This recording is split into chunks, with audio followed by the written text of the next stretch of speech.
The importance of this business networking platform that Accelerate Cape Town offers its members is that it allows for business leaders, influential business leaders, to meet their peers, to engage with academic leadership who are developing the talent of the future, and to work with government around shaping policy that influences the operating environment in this region. So these networking engagements stimulates an enormous sense of collaboration, cooperation, and a sense of working together to really address some of the challenging issues that are facing business in this region.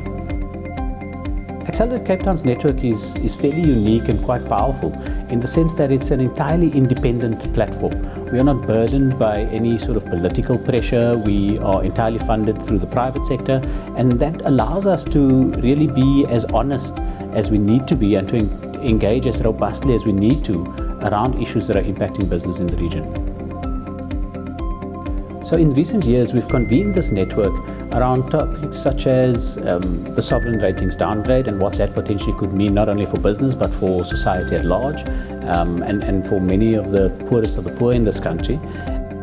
And of course, there have been a number of regional issues that have impacted quite severely, such as the recent water crisis and Day Zero, and we've worked and been on a number of platforms where we've worked with city and various other stakeholders to really make sure that business was informed of what this meant and how they could respond. Increasingly, we're seeing also that leadership is becoming a problem in this country. We've seen leadership failings not only in government but also in business, with some significant value being lost from a number of really large companies. And I think it becomes increasingly important to make sure that we cultivate the right type of leadership going forward.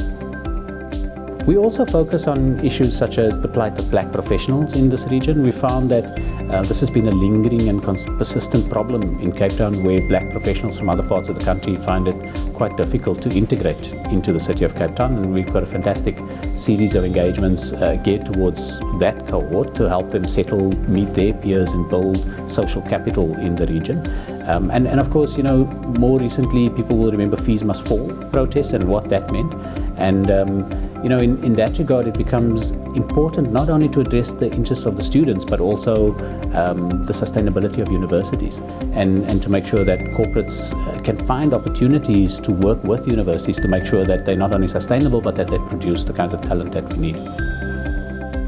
So Accelerate Cape Town has been positioned effectively as the voice or the collective voice of the business community in this region, in the sense that it's often difficult for an individual business to be overly critical of some of the policies or some of the position statements taken by government without being unduly singled out.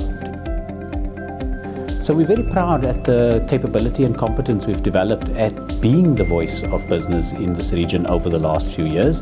And we regularly now generate AVE value that is multiples of our annual operating budget.